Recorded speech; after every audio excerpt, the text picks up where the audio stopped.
And welcome to the Everyday Board Game Podcast with your hosts, Daniel. And Daniel. Oh boy, Daniel, it's been a while since we recorded last, hasn't it? Yeah, it's been a bit. Yeah, it wouldn't be a new segment without some technical difficulties. Yes, long-time listeners to the podcast know how much troubleshooting we've done. Thankfully, we had a very kind chat from a new watcher. I don't know if you're a new watcher or not, but new chatter for us. Thank you for pointing us out that we did not have sound on. So we're going to refilm this introduction. But we're excited because this episode marks the first of our newest brand new segment that we're doing. We talked about a little bit about this on the past couple episodes. We're now trying to broaden our different episodes that we have. We now have 4 different episodes. Longtime listeners will always be familiar with the top 8 debate. Those are not going anywhere. Chits and giggles. They're always familiar with chits and giggles. That's not going anywhere. And now Board Game Breakdown is going to be less sporadic. We're not going to do it just whenever. We're going to have that once a month as well. But now, sometimes with interviews, sometimes without. Sometimes with or without interviews. It depends. Yeah. But now specifically, we have a brand new segment and a new format that we're going to be going off of today. So, brand new, first time listener, thank you for joining us. By all means, join in on the conversation. We love having crowd feedback, talking to us. Tell us why we're wrong or right. It does not matter. We love the interaction. So, this brand new segment, this is a brand new theme that we came up with called Board Game Brainstorm. Yep. So what we do in Board Game Brainstorm, we take one game. We'll tell you all the rules once we get into the segment itself, but we take one game based on our criteria for Board Game I keep going that way. For top 8 debate, we break them down and give you 5 recommendations. It could be crossovers. It cannot be. We can come up with completely different games. We each come up with 5 games based on that one game. Whether you like that game or not, here's our recommendations to try something else. If you do like it, well, here's something for you to try. If you don't like it, we'll try this one instead. Right. So we break it down based off our 5 criteria. Again, we'll get into that once we start the segment. But we have rules for it. We have the criteria. We'll explain all that here in a little bit. But the one thing we wanted to start off, too, is because in the top 8 debate, in the Chits and Giggles, we talk about games we played lately. Yeah, we have our introductory sub-segment where we talk about what we've been playing lately, what's new to us, why we want to talk about it. Whether it's good or bad, we always bring it up. In Board Game Breakdown, now we're implementing, it's news, but not really news. We don't want to, announce games and stuff like that, but we're talking about, interesting facts in the gaming world that we want to talk about. In the last episode, we talked about the Dice Tower nominees. The Board Game Geek nominations are live now. We talked about the new Funko games, about how they have the new Indiana Jones license. Well, it's not a new license, but now they have it, and they ran with it, making multiple games with it. Game Found is basically telling you what's coming out in the summer during their stuff. So that's right. This one, we want you to get to know us a little bit more outside of the board gaming world. So we're talking about stuff that we're interested in that doesn't involve board games, but maybe adjacent to it for some reason or another. Yeah, and let's be real. I mean, when we watch any of our favorite reviewers, we get to know them a little bit, and the more you know about the reviewer, the more you know if the kind of games that they like are the kind of games that you're going to be into. Yeah, exactly. So we're hoping that helps dispel that. If nothing else, we'll talk about a little bit about us, because even though we have this very, very big hobby that you and I are together, a lot of our other stuff outside of gaming is very different. Yeah. Yeah. Very much Despite our names being the same and us both being colorblind. Minor details. So, let's talk about what you've been doing lately. So, I was saying early, I'm a huge baseball fan. You see it on the podcast. I'm always wearing a different minor league hat. I'm a big Chicago Cubs fan. I've never been to Chicago. It's basically because of WGN. We good? Yep. Was a local channel out here. We're, again, in the Southwest. We're in New Mexico. So we don't have a major league team relatively near us. I think the closest one is Phoenix, which is 6 hours away. And so growing up, I'm in my late 30s. So the Arizona Diamondbacks weren't here, so I was a big, huge Chicago Cubs fan. But I just love baseball in general. I played it in high school. I played it while I was younger, growing up. It was my sport growing up. I didn't even try football till I was in middle school. So for me, the most thing I've been intrigued by lately is baseball season just started. Like I said, I was mentioning I'm a Chicago Cubs fan. I get MLB.TV every year, usually free because of T-Mobile.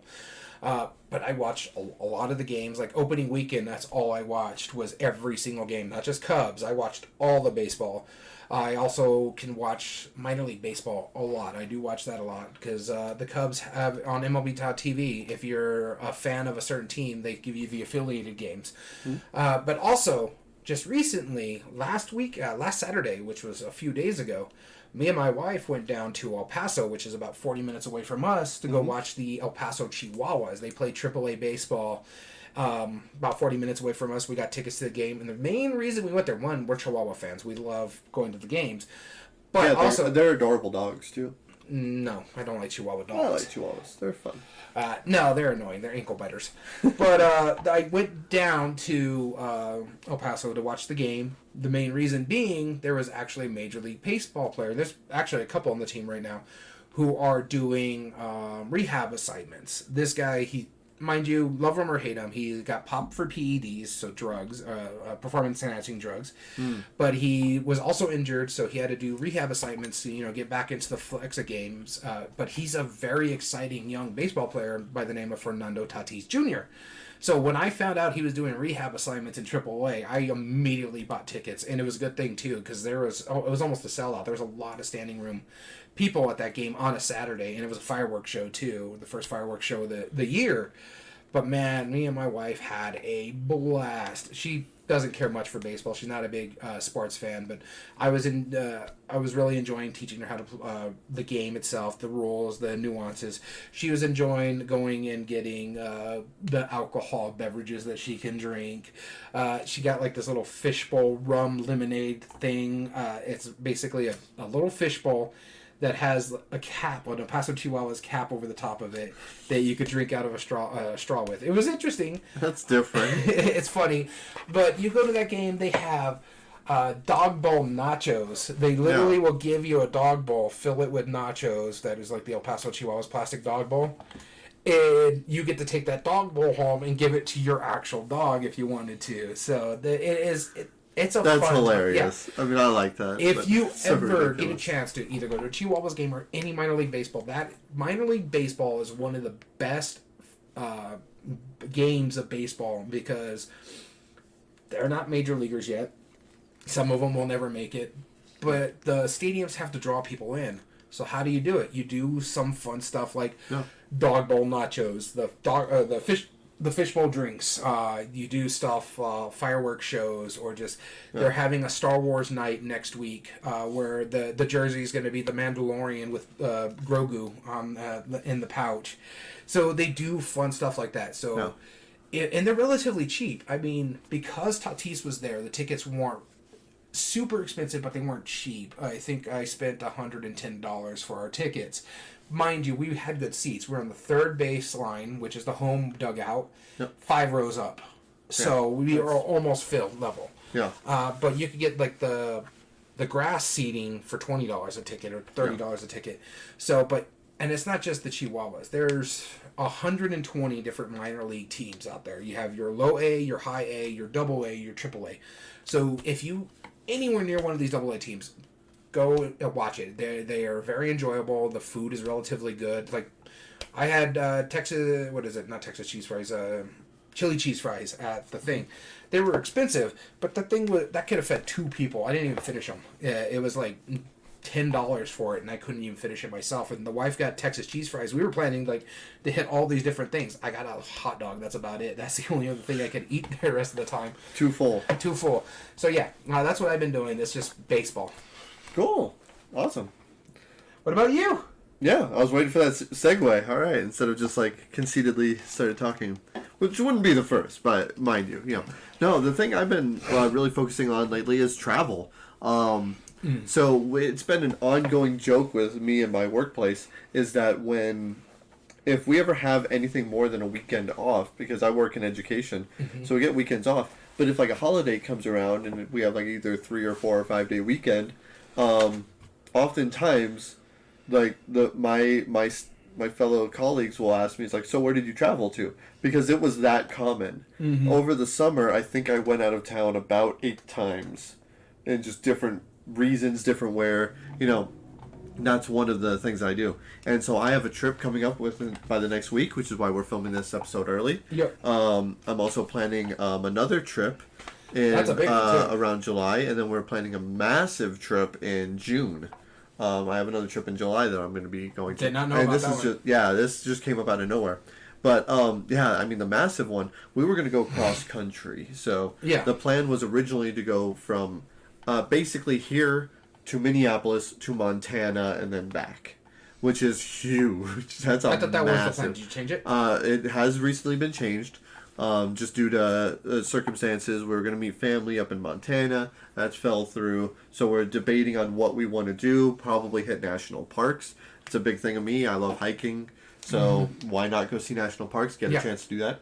And we know everything going up to Minneapolis at this point.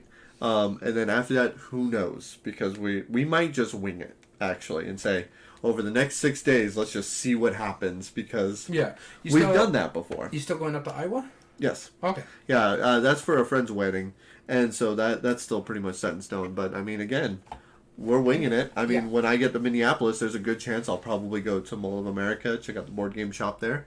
I do want to check out Asmodee North America again, and the Fun Center. Game Center. Game Center, yep. Which that's a name. I don't like that name. Right. But it's fine. It's fine. Yeah, it is it's what it is. Asmodee, but it's Fantasy Flight's actual field. Yes, exactly. Yeah, and it's a cool place to be. And I remember there were just really friendly people there, so demoed my games for a couple days. You got Micro Macro up there. I did actually, and you guys got very jealous because when I went up there for the first time, that's right after the Spiel des Jahres was announced. And I ended up getting it right away, and that was one of the first copies, I think, in the U.S., because it got picked up for wider distribution. Yeah. So, now, have you ever done Airbnb before? Yeah. When I went to Disney in March, we stayed in an Airbnb. Yeah. That was 5 minutes away from the Disney park. We were thinking about doing that, and so there was one in the Midwest. I was like, okay, it's going to be a big group of us. We're going to need like 3 rooms or something. Yeah. We'll see what we could do. And then we were looking, and man, the fees just pop up like crazy. You got to pay attention. You got to look through it really well because of the fees, the cleanings. Like the one we stayed in. Yeah. $60 for cleaning normally. Yeah, that's on average, in all honesty. And the thing is like that's why you can rent sometimes the Airbnbs cheaper than hotel rooms, because they're like, here, it's a $60 fee for this, whereas sometimes the hotel room is just already included. Or like if you're going to a resort town, Minnesota, or Minnesota, it's in July. That's one of the big times they're busiest because it's really warm up there, or cooler than say down here. Right. So people go a lot for hunting and fishing and stuff that's up there, Mall of America. Mm-hmm. But yeah, Airbnb is not that bad. Like I was saying, the one we were staying at, it cost us and we were staying there for a week. I think it cost us in total about $1,500 for me and the wife, or our half of the Airbnb. It was about $3,000. But again, we stayed up there for a week. We got a 3-bedroom house with 2 baths. Yeah. So, and see, that makes sense, but I was very surprised, to say the least, because I had never looked at it before, and I was like, okay, it's like $90 a night, so I got 2 nights, okay, that's $180. I figured there'd be extra fees, but it was like, the Airbnb fee for like $48, plus the $60 cleaning fee, plus tax. It's like, and it came up to be like almost $400. Yeah, I was like, oh, okay, that doubled. That's interesting. It's getting more ridiculous now because of Airbnb, but there's other sites, I can't remember the names, but it's becoming more ridiculous because people don't want to pay the hotel fees. Right, exactly. The other thing too, with like when I stayed in my first Airbnb, it was 2019, and we stayed basically in an apartment away from the Dice Tower West. Yeah. So even then, that was a bit pricey because I still had to pay about $400 for that. Mind you, it's Vegas. Yeah, it is Vegas, so that's true. So yeah, that's what I've been looking forward to. I think if I remember correctly, if I calculated right, within the next like 3 months, I'm going to be in like 12 different states or something like that. Well, I know for a fact you're going to be in Arizona. Yeah, we're going through a lot. Arizona and Nevada, that's going to be a big one here pretty soon. Because your guys are staying in... You're basically doing the trip we did together last year. I couldn't go because I had that Disney trip last month. Right. Where you're staying in Vegas, right, before you go to Reno. Yep. For Gamma. But Vegas... I like Vegas. Go hit up Meepleville. Yeah, Meepleville. Vegas is fun. Meepleville's nice. But what's ridiculous that people don't understand, we live in New Mexico. Las Cruces, New Mexico. Yes. It is a 6-hour drive to Phoenix, Arizona. So a major city in another state. It's a 10-hour drive to Vegas, Nevada. Yes. It's an additional 7 hours to Reno. How is Reno 7 hours away from Vegas? It's ridiculous. I don't know. I don't know. And man, that's the longest 7 hours in the world. My God. Isn't Yeah, it? it's just up and down straight. Yeah. Up and down straight. Yeah, you never thought it's like, I'm gonna go to the Valley of Death or whatever it's called. Death Valley for fun.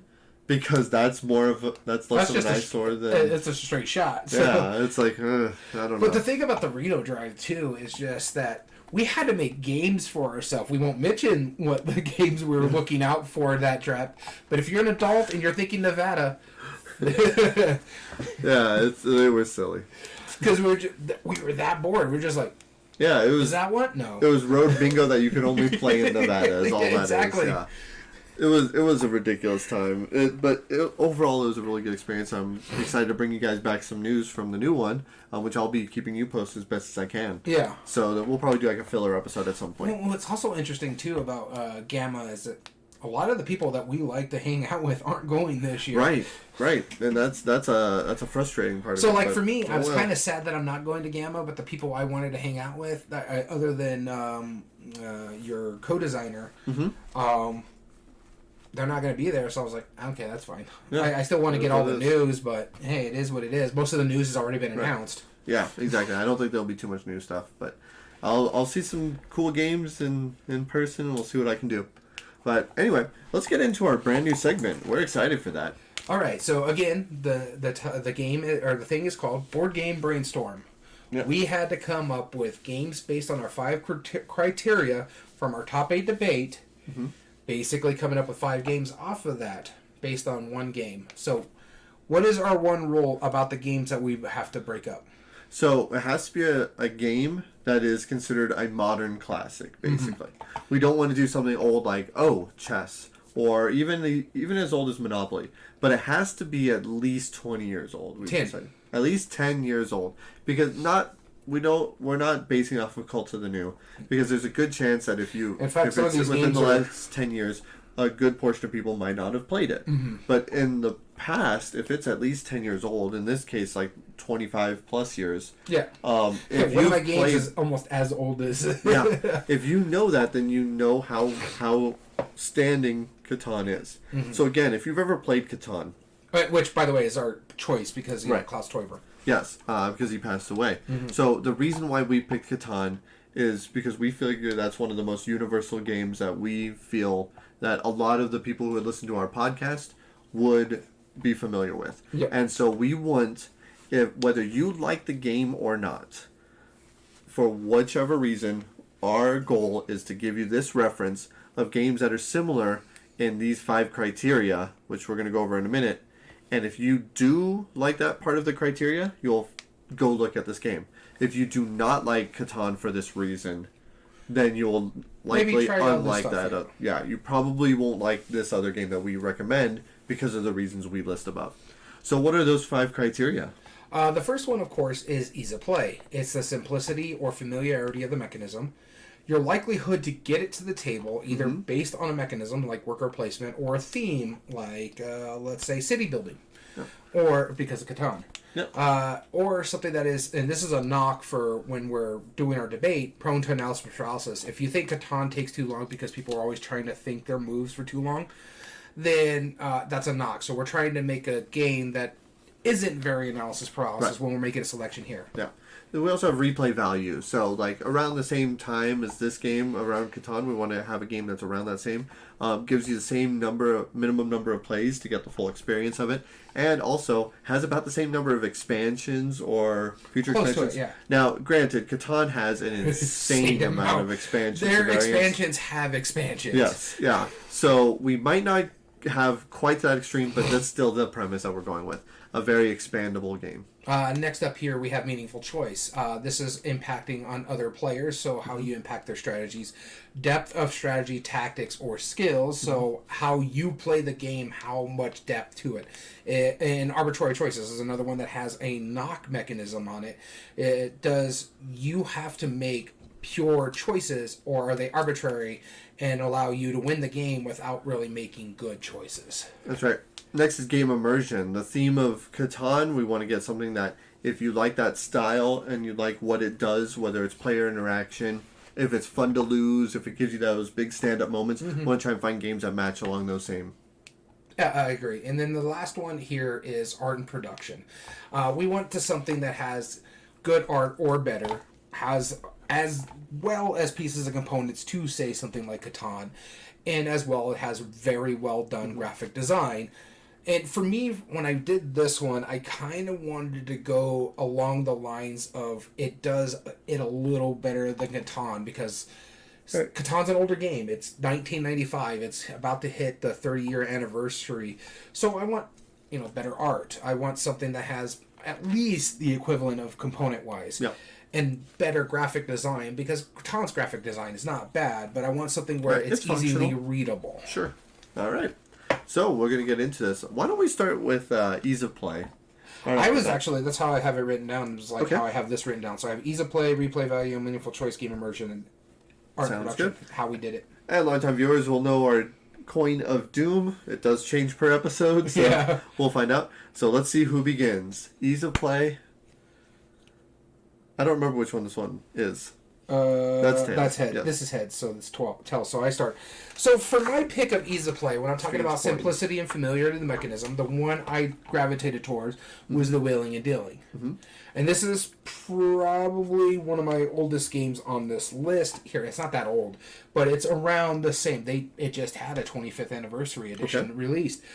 But it's that wheeling and dealing. It's the familiarity, because it's something that's been around for a while. There's not a lot of analysis paralysis, but there's a lot of shouting. There's a lot of laughter. And I'm going to talk about one game before, because this is the one that came to my mind first. And then I'm like, oh no, this is a better version of kind of that. And the first game I thought of was Pit. Okay. But I thought of another card game that I enjoy a whole heck of a lot more. And it's by another popular designer, Uwe Rosenberg. I thought this would be coming along with you. Bonanza. This game, there's wheeling and dealing in it. You basically have a card of hands of beans in there, and you're trying to make a big mash, but you can't really shuffle your deck. So you're trying to get a set of, like, say, green beans or something like that. Mm-hmm. You're basically bean farmers, and you're trying to get the best set to get the most points. There's a lot of wheeling dealing. It's like, hey, I'll give you 2 of these if you give me all your green beans. This way I can do that. And you're doing your wheeling and dealing, and that's a big part of Catan, too. It's the wheeling and dealing. So I really gravitated to the simplicity and the familiarity of the mechanism, because a lot of people talk about that sheep for wood, or what is the other one resource in there? The sheep, it's sheep, wood, and ore. So it's kind of like that wheeling dealing that you have going on in Catan, and I just think this one does it quicker. Well, not quicker, but it's still pretty quick. If you like that wheeling and dealing part of Catan, this is the best game for you to go to, in my opinion. Awesome.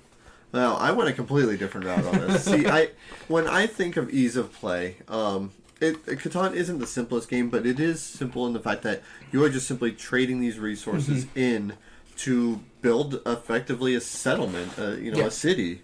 And those are the main parts. You have settlements and cities in that. So I was like, what is a resource game about city building that I thought was just as simple as this? Because you roll some dice and you get the resource from it. And I was thinking Machikoro. I knew you were going to go this way, probably, And that just makes sense to me. In fact, I feel like Machikoro is almost like a card game version of Catan. It's a little simpler. If you like that idea of like where you start off with one thing, the more you build, the more you're going to receive in the background.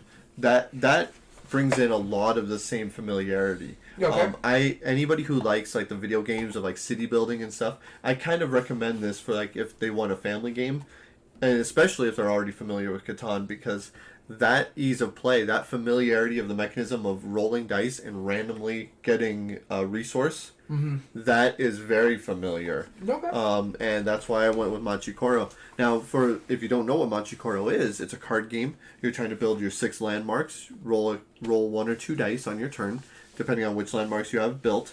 The resource in this game is money.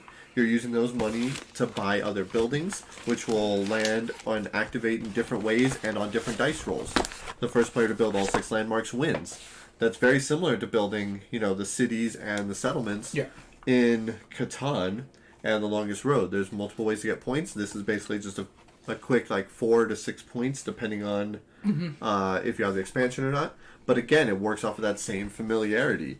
This is an very easy transition from people who are familiar with Catan to go to Machikoro. In fact, it's actually a step down as far as complexity goes. Oh yeah. But this is again, if you think Machikoro might be a little, or not Machikoro, Settlers might be a little complicated for your family. Machikoro is a great introduction to that. See, I figured Machikoro was either going to be in this category, ease of play, or it was going to be in the game immersion category. Well, that's fair. I guess we'll just see what happens. Yeah. I might have played the same game twice. No, I picked 5 different games. That's right. Same here. Now, let's go on to replay value. So, starting with you. Replay value, again, it's length of time. Catan runs about an hour, maybe 90 minutes. It can run a little long, depending on how it is. It does scale with 2 to 4 players, but that is the range it's going for. Minimum number of plays. I aimed for the game itself, it all comes out within that first play, but you have some modularity into it. Like with setting up the different numbers in different spots, the board is different, and what cards you generally get through that. So I wanted that same modularity, and then I also wanted a game that had a lot of expansions. Okay. And the only game that came to this mind let me guess. It goes long. You're probably going to figure it out. Carcassonne. Yes, Carcassonne. It does. I mean, Carcassonne has 10 base expansions. Yeah, it has 10 base expansions. It has 6 mini box expansions. It has a number of just little punch-out expansions. I almost put this on my And it has different versions like Catan. I almost put this on my list, but I was like, no, it's going to be on yours. Yeah, because for this spot, it makes sense, yeah. Yeah, it really does. I mean, I don't know of a game that has been expanded nearly as much as Catan as Carcassonne has. There is a few, of course. Like Ticket to Ride is a very expanded game, but it still pales in comparison to these two. These are kind of both the juggernauts on that. So if you want a game if you like Catan and how much you can play it again and again and get slight familiar experiences, but have different flavors of wildly drastic expansions, keep the same number of players more or less, and have that modularity in the game, Carcassonne would be my recommendation for that. All right, going into my replay value, I went in a little different route. This is the one that's least likely like Catan, but it has a lot of, for the replay value, is pretty close. Length of time and scaling well, it's pretty much the same. In fact, you need an expansion to meet what the base count is on this one. In Catan, you need the expansion in Catan to meet the base count. 5 to 6, okay. Yeah. I think it's 5 is base out of this box. Minimum number of plays for the full experience. When I went with that, I was thinking Catan is pretty much the same, other than the fact you can have a modular board. No. So I didn't really worry about that part, but the expandability is the one that I really gravitated to on the replay value, because it has multiple versions of this game. It has multiple expansions, or a few expansions for at least the base games. Can you guess? You've already mentioned it. I already spaced out. No. Ticket to Ride. Oh, Ticket to Ride. Yeah. Okay. Fair enough. So I was thinking I could put this in Ease of Play too, because it's basically you're just pulling a set and you're doing that. But I think for the replay value aspect of Catan, Ticket to Ride has it because you have your standalone expansions. You have your Europe. You have your Rails and Trail or Rails and Sails. You have Pittsburgh. The mini version. Pennsylvania, the mini version. Amsterdam. So pick your poison wherever you want to go. The card game. It has a card game. Yes. It has a bunch of expansions. Some of them are not all that great, like the little dinosaurs or the alien invasion one. Yep. It has anniversary editions Those like are Catan, silly, 10th and 15th anniversaries based on certain games. Yep. Certain versions of it. So yeah, for me, and it's a simple game. It's something that you could teach to it has juniors versions as well. My first Ticket to Ride versus Catan. So for me, it really Ticket to Ride gravitated towards me to fit with Catan on this one, and also we can use Ticket to Ride as a modern classic because it's old enough, and it is technically a modern classic. Absolutely. Cool. All right, let's go on to meaningful choice. How does the Catan meaningful choices relate to this? Now, this one, in Catan, the biggest strategy is you want to build your engine. Mm-hmm. So when you're trying to mitigate the random of the dice rolls, and that's the biggest part about it, is that if you're already in a good position and you're trying to build outward to get the resource you need, you're trying to get the most meaningful resource. When the likelihood of the die roll comes up, or just when it triggers, you want to be able to cut people off, you want to be able to build in their area, you want to be able to get those resources when that random allotment is given. Do you know what game I'm basing this off of?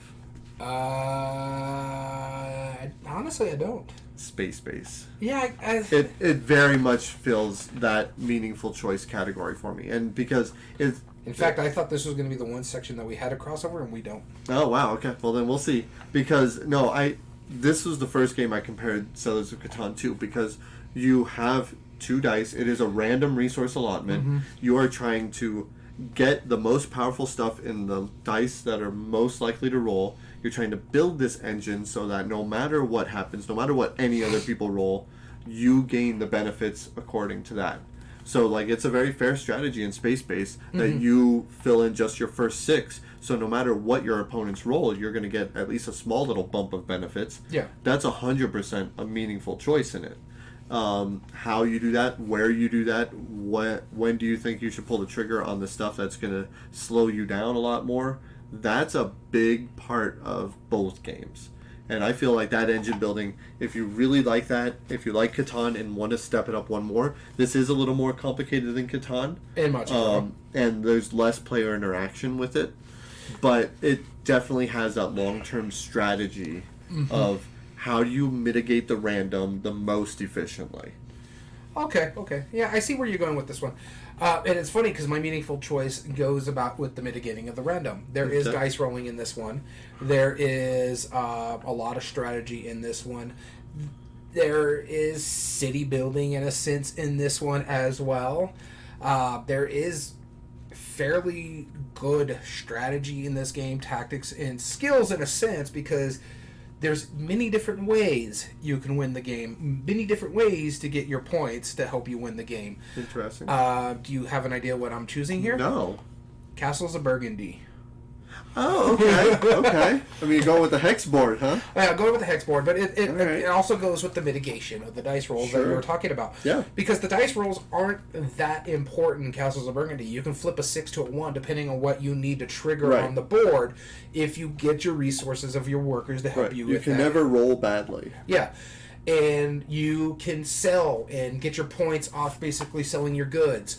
Right. You can get your points based on farming or getting your special powers from your castles or your what are they? The monasteries, I think is what it is. Also, your farms give you different things because you're trying to get different cows or stuff like that. Yeah. There is a lot of meaningful strategies in this game. Like I said, I didn't go fairly new. I went with something that gives you a lot of the feels to Catan. I mean, Castles in Burgundy, they just had an anniversary edition. Bonanza, Ticket to Ride had anniversary editions. But there's a reason why I'm mentioning these games, because a lot of the stuff that Catan did, they fed off of in different ways. I see. And so, for me, Castles of Burgundy does have that meaningful choice like Catan, where you're trying to be smart with your resources, where you're trying to be smart, like, should I take the first turn, so should I sell and get my boat going faster, if I can take the resources faster, or make my choices faster. And so I really do think this is a good one. In fact, I was actually researching lists based off Catan's, just different people's different ideas and stuff like that, that I agreed with after I made my list. Yeah, I had already made my list, but I'm like, okay, let me see what other people think now. And I was like, you know what, that it validates it, yeah. Sure. Cool. Actually, you know, that makes a lot of sense. Yeah, that's the one where I thought it was a crossover. It didn't even pop into my mind. Those two games live in completely different worlds, apparently, for me. Yeah. But, yeah, no, I don't disagree with that. Awesome. Game immersion. Game immersion. This is going by quickly. I like it. That's right. To you. Game immersion. So, you really did, like, explain this really well.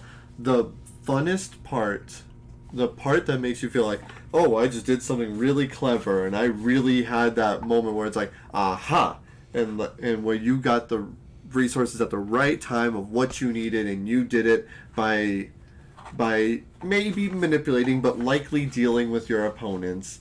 You got what you needed. Bonanza. I mean, 100%. This was... We have a crossover. That's right. We have one crossover. Bonanza, it's just, it's that part of Catan. That's the part that, if you've never played Catan, you don't understand how much of a part that it is in this game. Mm-hmm. You could be like, oh, well, wood for sheep. Yeah, everyone knows the meme. But, like, really, you can't win. I mean, you can.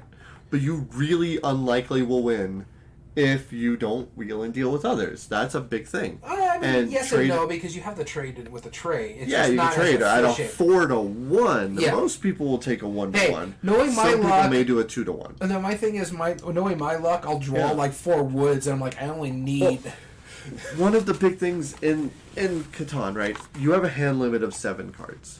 And that's a big thing, because the robber sucks when that happens. Mm-hmm. Because if you have 8 or more cards, you have to discard half of your hand. Yeah. So one of the big things about why you would wheel and deal is you might make outrageous offers of stuff that you normally wouldn't trade for to get cards out of your hand, so you're not penalized as bad.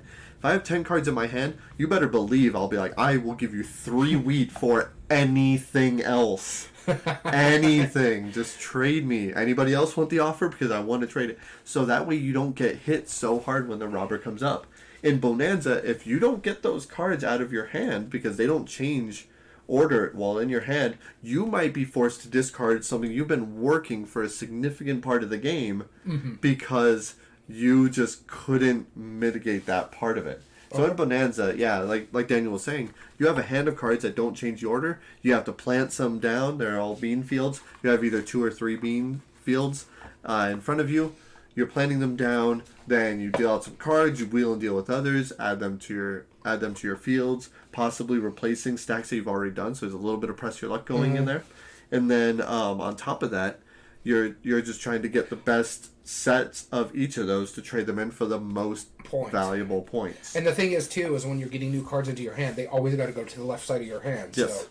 So they're always going to be the furthest back, and you're going to see them the longest, but you get that little, suddenly you feel clever. I feel like that's very similar to the development cards that are in Catan. You're like, and I suddenly get points. Like, I did mention it when I was doing Bonanza. It's like, hey, I got 2 green beans here, and I just drew up 2 green beans here. I need to get these cards out of the way before I can get these sets together before I can sell them. Right. So that's your will and dealing. And that's similar. Like, you might make an outrageous deal.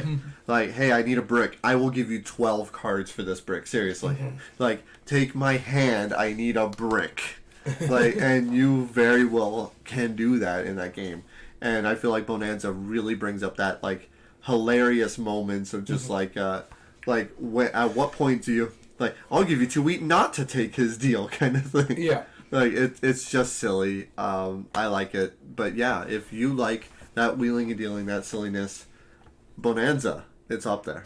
So this one's a bit out of left field. It's not really. It's city building. The first game I thought of for this was like, no, I don't really like that game, so why would I recommend it? Yeah. But for the game immersion part, for me, it is fun to lose in this one. I love the combos that you can do with this one. Like when you're doing smart stuff and filling your field in Catan, gives you that good game immersion. This game gives me that feel as well, and it does lead to a lot of memorable moments if it's done really well. Made by another famous designer, Bruno. No, not Bruno Cathala. I can't remember who it was, but it's a Days of Wonder game. City building Days of Wonder game. Oh, Quadropolis? Quadropolis. Oh. For me, when it comes to the game immersion, it does give you that city building aspect of it. You're taking your tiles and you're trying to, like you said it earlier, like the meadow, people are familiar with meadow now, where you're taking a row and you take whichever one you want, and you're trying to put it in the proper place in the park. So you're trying to get the right kind of resources where you can build either your road or your other stuff. It gives you little bonus rewards, kind of like Catan, who like the longest road kind of aspect of it. Whereas if you have like the most parks or something like that, I really do like this one. Like I said, it's out of left field, but for when I was going with the game immersion in this one, Catan is about building the city of Catan. This is a city building game that kind of gives you that feel, and it's a fun game because the first one I thought of was Suburbia, but Suburbia was not that fun when it came to city building. Yeah. And so, like, this one is like the game immersions. When I was going by our criteria, it is fun to lose Quadropolis because you try like that whole. Although last time we played Suburbia, you had a lot more fun losing. Yeah, but not as much as I do with Quadropolis, and it's been a while since I played that one. Also, like the fact that there is some table talk was like, "Don't you put your piece there, because I need that. I don't go there." Swear to God, I will take you down. And to the point where I haven't played Quadropolis in years, and I still kind of remember a lot of the gameplays I've had of this game. Yeah. And so it leads to that memorable moments. That's why I was like going, okay, city building, memorable moments, Quadropolis. Awesome. Okay, let's go into our last category. That is pieces and components. Art production.